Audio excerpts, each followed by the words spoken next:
ब्रह्मा जी ने कहा भैया एक काम करो, निर्णय कर लिया जाए, बड़ा कौन है पृथ्वी में, बड़ा कौन है। एक बिंद नामक पर्वत था।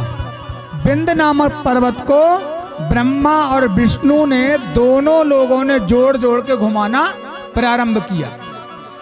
और जब बिंद नामक पर्वत को जोर जोर से चक्री की तरह घुमाना प्रारंभ किया तो वह बिंद नामक पर्वत जब घूम जोर जोर से घूमने लगा तो उसकी आकृति शिवलिंग के अनुसार दिखने लगी। शिवलिंग दिखने लगा, आकार दिखने लगा, गोल गोल घूमने लगा वो। तो बोले इसका अंत तो देखा जाए। ब्रह्मा ने कहा इसका अंत देखा जाए, इस शिवलिंग का अंत कहां तक है। नारायण ने कहा ठीक है ब्रह्मा, चलो इसका भी निर्णय हो जाए कि बड़ा कौन है। बोले निर्णय कैसे हो। बोले निर्णय ऐसा होगा कि ब्रह्मा तुम स्वर्गलोक में जाओ और स्वर्गलोक में जाकर तुम शिव का मस्तक ढूंढ के आओ, और मैं जाऊंगा पाताल लोक। मैं पाताल लोक में जाऊंगा और शिव के चरणों को ढूंढ करके लाऊंगा, पता लगा के आऊंगा कहां तक हैं। अब दोनों चले। विष्णु गए पाताल लोक पर, अतल वितल रसातल तलातल महातल पाताल लोक तक पहुंच गए नीचे, लेकिन भगवान शिव का चरण दर्शन नहीं कर पाया। और जब भगवान शिव का चरण दर्शन नहीं किया तो भगवान नारायण पुनः वापस लौट करके ऊपर आ गए। अब ब्रह्मा जी ऊपर गए, ऊपर घूमते घूमते सप्तलोक को पार किया, लेकिन शिव का मस्तक दिखाई नहीं पड़ा। तो ब्रह्मा जी वापस आने लगे। तो ब्रह्मा जी ने सोचा अगर मैं जाऊंगा और मेरे से नारायण पूछेंगे कि तुमको शिव का मस्तक दिखाई पड़ा, तो मैं अगर कहूंगा कि नहीं दिखाई पड़ा तो फिर मेरा उपहास होगा। इसलिए ऐसा करूं कि मैं कह दूंगा, झूठ बोल दूंगा कि मुझे मस्तक दिखाई पड़ा। लेकिन ब्रह्मा जी ने सोचा मेरी विष्णु थोड़ी मानेंगे, कहेंगे कोई प्रमाण बताओ। बगैर प्रमाण के तो कोई बात साबित होती नहीं, प्रमाण चाहिए। तो ब्रह्मा जी आ रहे थे, तो ब्रह्मा जी को रास्ते में गाय माता दिखाई पड़ी। कौन दिखाई पड़ी? गाय माता। ब्रह्मा जी ने गाय माता के हाथ जोड़ा। गाय माता ने कहा हाँ ब्रह्मा बोलिए क्या आज्ञा है। ब्रह्मा ने कहा गाय माता तुम्हें एक झूठ बोलना है। तो गाय माता ने कहा हम काय को झूठ बोले, हम काय को पाप कमाएं, हम नहीं बोलेंगे झूठ। तो ब्रह्मा जी ने कहा अगर गाय माता तुम झूठ बोल दोगी तो मैं हर घर से तुम्हें पहली रोटी दिलवाऊंगा। तो भैया गाय माता एक रोटी की लालच में आकर के झूठ बोलने को तैयार हो गई। और देखो साहब हम लोग भी ऐसा ही करते हैं। एक रोटी के लिए ना जाने कितनों की आत्मा दुखाते हैं। एक रोटी के लिए ना जाने कितनों को हम रौंदते हैं पैरों से। एक रोटी के कमाने के चक्कर में ना जाने कितनों की आत्मा दुखाते हैं। एक रोटी कमाने के चक्कर में ना जाने कितने लोगों की बद्दुआ लेते हैं। लेकिन याद रखना जीवन में भैया दूसरे को दुख दे करके तुम चाहो हमारे जीवन में सुख आ जाए तो कभी आने वाला नहीं, कभी नहीं आने वाला, कभी नहीं आने वाला। आज गाय माता लालच में आ गई एक रोटी के चक्कर में। गाय माता ने कहा ठीक है अगर ऐसी बात है तो ब्रह्मा जी मैं झूठ बोलने को तैयार हूं। लेकिन गाय माता ब्रह्मा जी कुछ नीचे आए तो गाय माता कहती है ब्रह्मा जी अगर हम तुमने कहा और हमने झूठ बोल दिया और नारायण ने अगर ना माने तो एक काम करें ना, एक से भले दो, एक का गवाह और ढूंढ लो तो अच्छा हो जाएगा अपने लिए। तो रास्ते में केतकी नाम का पुष्प दिखाई पड़ा। केतकी पुष्प से कहते हैं ब्रह्मा जी केतकी के पुष्प तुमको झूठ बोलना पड़ेगा।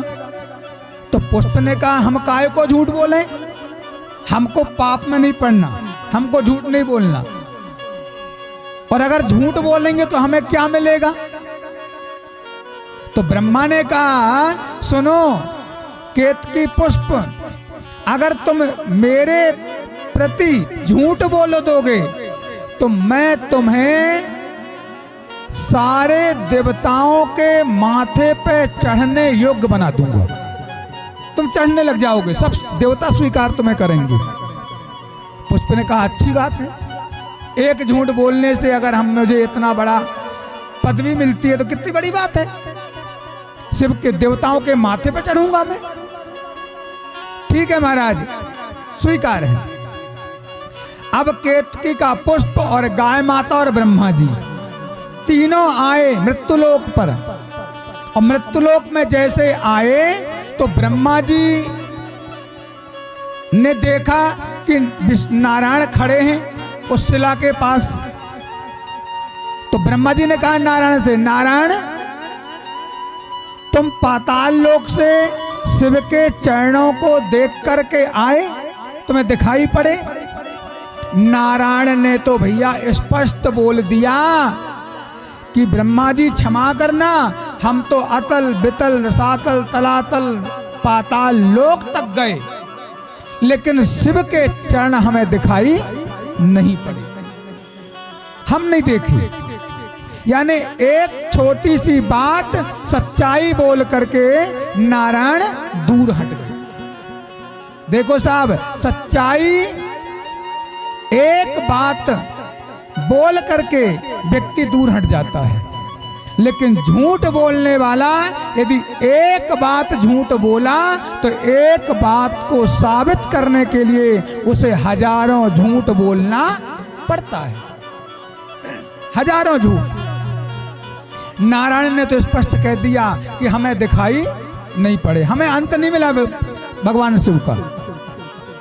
एक बात बताओ ब्रह्मा, तुम तो ब्रह्मलोक में गए थे, आकाश मार्ग में गए थे, तुम्हें दिखाई पड़े मस्तक भगवान शिव का? ब्रह्मा जी ने झूठ बोल दिया कि हाँ नारायण, मैंने भगवान शिव के मस्तक का दर्शन करके आया हूं दर्शन करके। अच्छा, तुम्हें दर्शन मिल गए? उसी समय जैसे ब्रह्मा ने झूठ बोला कि मैं शिव का मस्तक देख करके आया हूं, तो वही पर्वत के अंदर से, उस शिला के अंदर से, उस पिंडी के अंदर से आवाज आई, ब्रह्मा झूठ क्यों बोलता है, तूने कब मेरा मस्तक देखा? तो नारायण ने कहा ब्रह्मा देखो, शिला के अंदर से आवाज आ रही है, तुम झूठ बोल रहे हो, तुमने मस्तक नहीं देखा, झूठ बोल रहे हो। ब्रह्मा ने कहा नहीं नहीं नहीं, ये शिला झूठी है, तुम्हें मेरी बात के यकीन नहीं है ना? तो नारायण ये पूछो, देखो गाय माता खड़ी है, पूछ लो गाय माता क्या ब्रह्मा सत्य बोल रहे हैं? तो गाय माता ने एक रोटी के लालच में आकर के कहा हाँ, मेरे सन्मुख ब्रह्मा जी ने शिव का मस्तक देखा।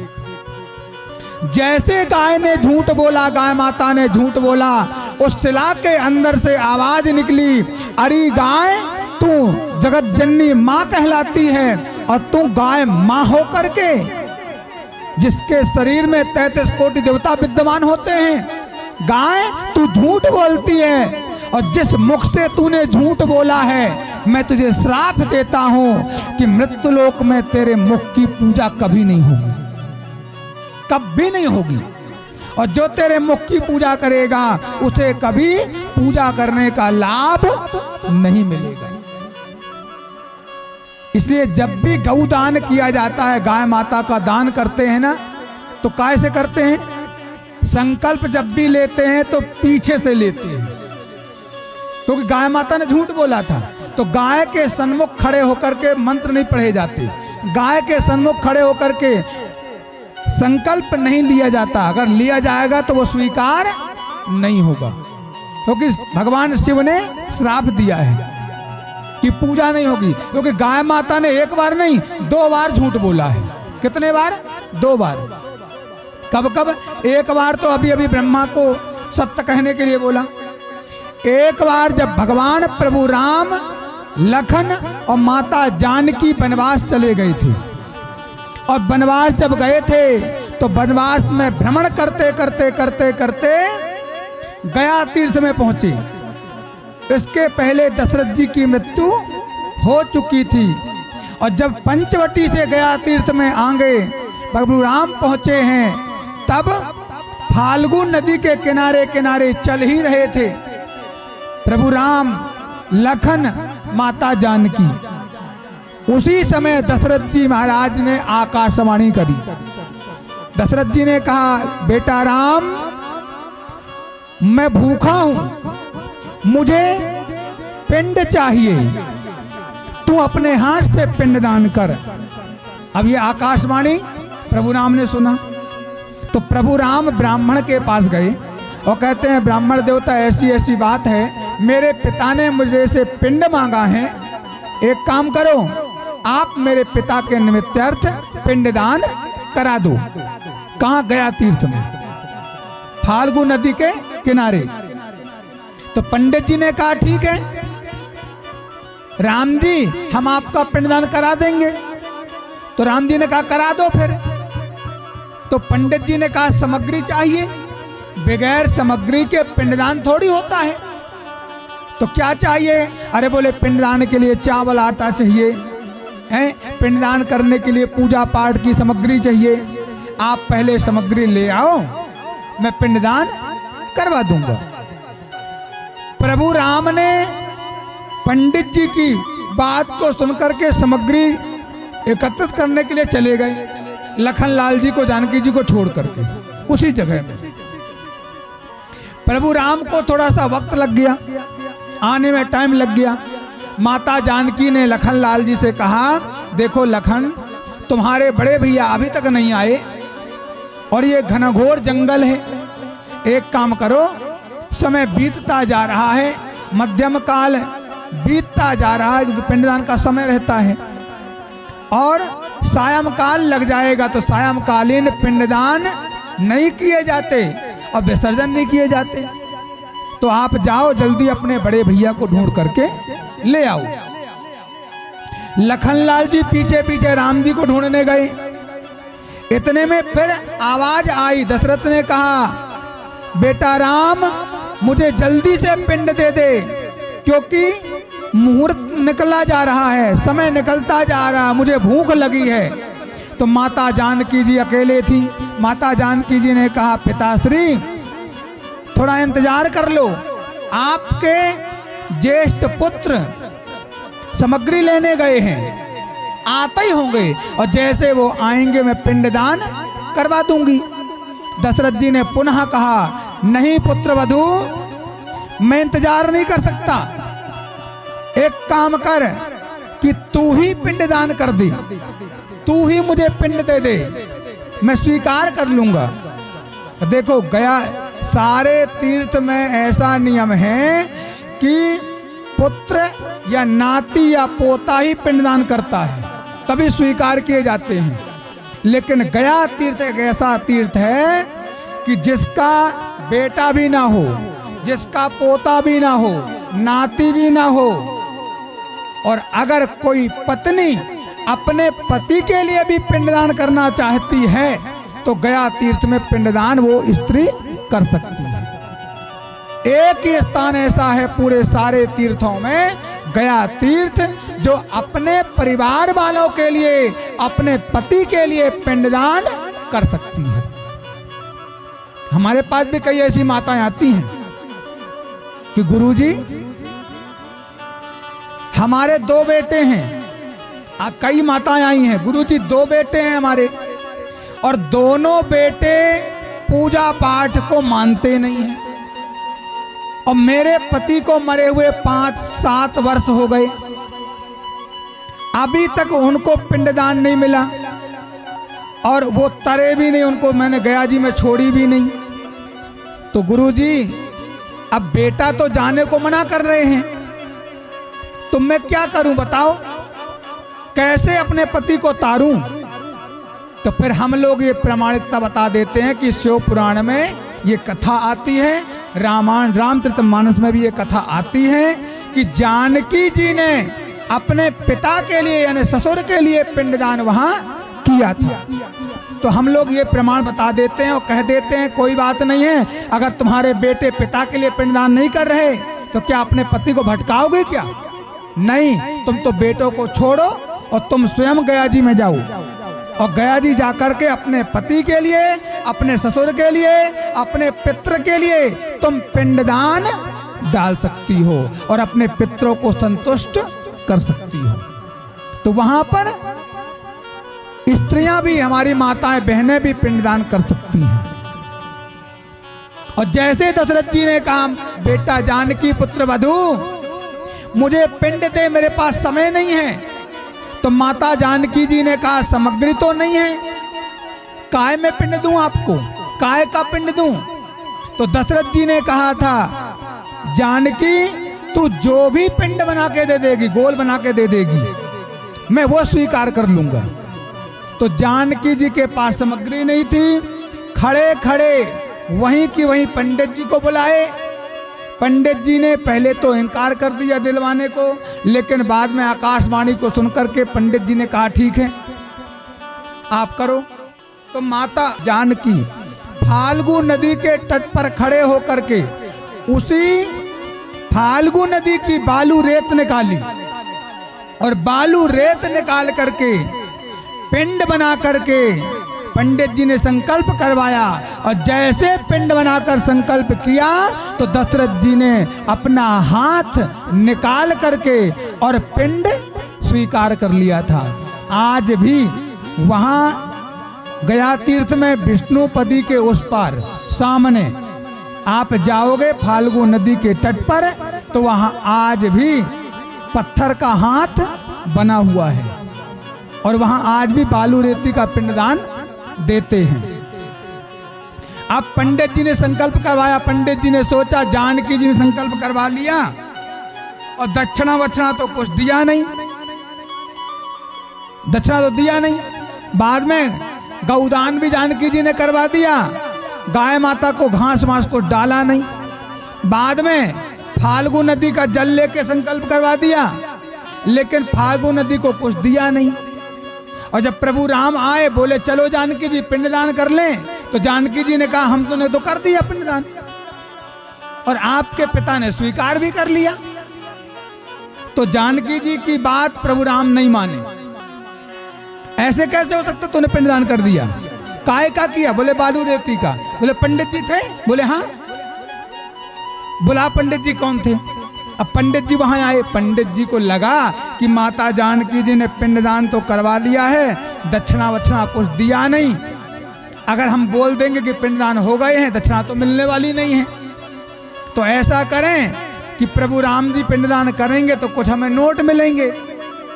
तो लालच के चक्कर में गया तीर्थ के ब्राह्मण ने झूठ बोल दिया और जैसे झूठ बोला कि जानकी जी का संकल्प मैंने नहीं करवाया, तो जानकी जी ने वहां क्रोध में आकर के श्राप दिया, ब्राह्मण देवता आप झूठ बोल रहे हो, हम तुम्हें श्राप देते हैं कि तुम्हें कितना भी धन मिलेगा संतुष्ट कभी जीवन में नहीं होगी। तो आज भी वहां पे यही हाय हाय होता है, लेकिन संतुष्टि नहीं मिलती।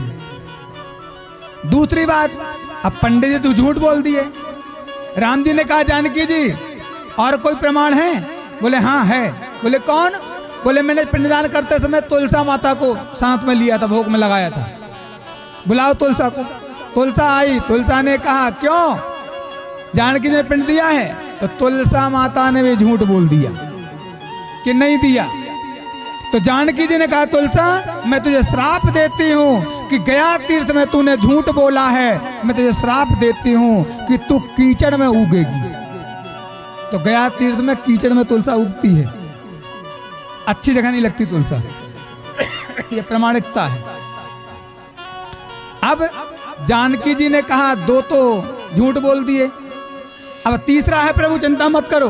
बोले कौन? बोले गाय माता, मैंने दान दिया है गाय माता को, क्योंकि पिंडदान के बाद गाय दान की करनी पड़ती है, बुलाओ गाँव के। अब गाय आई तो गाय माता भी लालच में आ गई,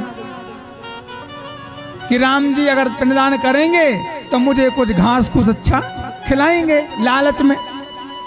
क्यों गाय माता तू बता, मैंने तुझे दान दिया ना। तो गाय माता लालच में आकर झूठ बोल दिया कि जानकी जी तुमने कब दान मुझे दिया। तो वहां पर मिथ्या भाषण बोलने के कारण माता जानकी जी ने श्राप दिया था कि गाय तू जिस मुख से झूठ बोलती है मैं तुझे श्राप देती हूँ, इस मुख की तेरी पृथ्वी लोक में पूजा कभी नहीं होगी। तेरी पीछे से ही संकल्प होगा और पूंछ पकड़ करके ही तेरा संकल्प होगा, और परिक्रमा भी तेरी नीचे से ही लगाई जाएगी। गाय माता की परिक्रमा भी पीछे से लगाई जाती है, दो पैरों से। पूरी परिक्रमा नहीं लगाई जाती, क्योंकि पूरी परिक्रमा लगाए हुए तो फिर माते के सामने आप हाथ जोड़ोगे, है ना, और वो श्रापित है गाय। इसलिए गाय की पूंछ पकड़कर हमें संकल्प होता है, और परिक्रमा दोनों पैरों के नीचे से लगाई जाती है, तब पूरी मानी जाती है। पूरी परिक्रमा गाय की नहीं लगाई जाती, आधी परिक्रमा है दो पैरों के टांग के नीचे से लगाई जाए, तब परिक्रमा पूरी मानी जाएगी। और आप चाहो गौ माता की पूरी परिक्रमा लगा लें तो परिक्रमा पूरी कभी भी नहीं मानी जाएगी। जिस प्रकार भगवान शिव की परिक्रमा पूरी नहीं होती, उसी प्रकार गाय माता की परिक्रमा पूरी नहीं। आज एक और जानकी जी को भी भरोसा था, जल लेकर संकल्प करते हैं। तो जानकी जी ने कहा कोई बात नहीं है, फाल्गु नदी का जल मैंने लिया था, पूछो फाल्गु नदी से। मैंने जल बगैर जल लिए हाथ में संकल्प पूरा नहीं होता, और मैंने फाल्गु नदी का जल लिया था। क्यों री फाल्गु नदी बोल, मैंने संकल्प किया। तो फाल्गु नदी ने भी झूठ बोल दिया था, और जैसे झूठ बोला तो माता जानकी जी ने श्राप दिया, फाल्गु नदी तू झूठ बोली है, मैं तुझे श्राप देती हूँ, तू पाताल में चली जाएगी, लुप्त हो जाएगी। तो आज भी फाल्गु नदी वहां पर गया तीर्थ पे लुप्त रहती है साहब। विष्णुपदी से 2 किलोमीटर दूर आप आओगे तो भरी है पूरी, और विष्णुपदी से 2 किलोमीटर नीचे जाओगे तो भी पूरी भरी हैं। लेकिन वो 4 किलोमीटर के बीच में विष्णुपदी के सामने फाल्गु नदी आपको भरी हुई दिखाई नहीं पड़ेंगे, मात्र बरसात में। जब बरसात रहती है ना तो पानी बह के आएगा, उस वक्त भरी रहती है। लेकिन बाकी समय आप जाओगे तो पूरी की पूरी फाल्गु नदी में रेत ही दिखाई पड़ेगी और कुछ दिखाई नहीं पड़ेगी। तो आज भी वो जमीन के नीचे है। कहते हैं कि बालू रेती खोद करके आप इतना गड्ढा कर दोगे ना, इतना गड्ढा करते से ही तुम्हें नदी ऊपर आ जाएगी, पानी तुम्हारे हाथ में मिल जाएगा। लेकिन उस समय पे श्रापित हो गई थी उस जगह पर, इसलिए आज भी वो वहीं की वहीं लुप्त है। इसलिए आज पिंडदान का महत्व हुआ। यहाँ गाय ने झूठ बोला था तो भगवान शिव ने श्राप दिया। तो गाय माता ने कहा ये पिंडी झूठ बोल रही है। विष्णु ने कहा क्यों ब्रह्मा जी, क्या सत्य है, देखा तुमने सिर? तो ब्रह्मा जी ने कहा नहीं नहीं नहीं, सुनो नारायण, ये पिंडी झूठ बोल रही है, मैंने मस्तक देख कर आया। अगर आपको गाय की बात पर भरोसा नहीं है तो केतकी पुष्प से पूछ लो, इसने देखा है, ये भी था उस समय पे। क्यों केतकी पुष्प?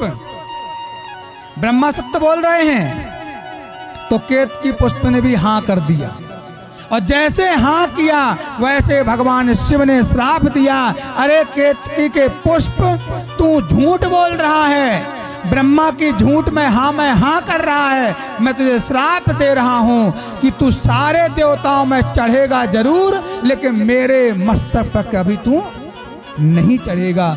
उसी दिन की तारीख और आज की तारीख भगवान शिव को केतकी पुष्प कभी चढ़ाया नहीं जाता। और जो लोग भूल के भी केतकी पुष्प भगवान शिव को चढ़ाते हैं तो भगवान शिव ने श्राप दिया है कि जो केतकी के पुष्प मेरे माथे पे या मेरे चरणों में अर्पण करेगा उसे गौ हत्या लगने का पाप लगेगा। इसलिए केतकी का पुष्प कभी भगवान शिव के माथे पे नहीं चढ़ता। आज ब्रह्मा ने कहा नहीं, ये पिंडी झूठ बोल रही है, मैंने मस्तक देखा, मैंने मस्तक देखा। तब पिंडी से अंदर से पुनः आवाज आई, अरे ब्रह्मा तू झूठ पे झूठ, झूठ पे झूठ बोलता रहा है। अरे ब्रह्मा अभी भी चुप हो जा, झूठ मत बोल। नारायण ने कहा ब्रह्मा जी आप झूठ बोल रहे हो, देखो पिंडी बोल रही है, पिंडी प्रमाणित कर रही है, भगवान शिव बोल रहे हैं, तुम झूठ बोल रहे हो। तो ब्रह्मा ने कहा नहीं नहीं, ये सब मिथ्या भाषण है, ये पिंडी झूठ बोल रही है, मैं सत्य बोल रहा हूं। और जैसे कहा पिंडी झूठ बोल रही है। शिव को क्रोध आया, भगवान शिव अपनी छिंगली का नाखून तोड़ा और नाखून तोड़ करके आज ब्रह्मा के ओर फेंका, और जैसे फेंका ब्रह्मा का मस्तक धड़ से अलग हो गया, जमीन पर गिर गया, लुढ़कने लगा। लेकिन लुढ़कते लुढ़कते भी चुप नहीं हुआ ब्रह्मा का मुख। वो ब्रह्मा का मुख लुढ़क रहा है, खून की धार बह रही है, और ब्रह्मा कहता जा रहा है, मुख बोलता जा रहा है कि ये पिंडी झूठ बोल रही है, मैं सत्य बोल रहा हूँ, पिंडी झूठ बोल रही है, मैं सत्य बोल रहा हूँ। जब तक वो मस्तक ब्रह्मा का लुढ़कता लुढ़कता लुढ़कता लुढ़कता झूठ बोलता गया है, तो कहते हैं 14 किलोमीटर तक लुढ़का था ब्रह्मा का मुख, 14 किलोमीटर दूर तक लुढ़का था। शिव पुराण में लिखा है 14 किलोमीटर, लेकिन अगर आप नेट में सर्च करोगे तो नेट में आता है कितना, 18 किलोमीटर।